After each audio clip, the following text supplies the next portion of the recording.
Mjekësia ka një kosto. Domethënë nuk është se vjen, nuk është se është falas të qytetarit, por nuk është falas. Për të qeverisur shëndetësinë, Edi Rama ka caktuar si ministre part-time Evis Salën. Kjo e fundit gjysmën e muajit bën ministren e shëndetësisë, gjysmën tjetër shkon në Itali tek puna tjetër, shkruan Prapaskena.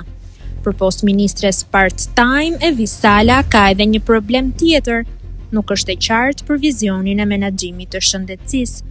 Gjatë një interviste në podcastin Flasim të kryeministrit Edi Rama, Sala ishte mjekullt për idetë dhe objektivat lidhur me menaxhimin e fushës së shëndetësisë, një nga degët kryesore të qeverisjes.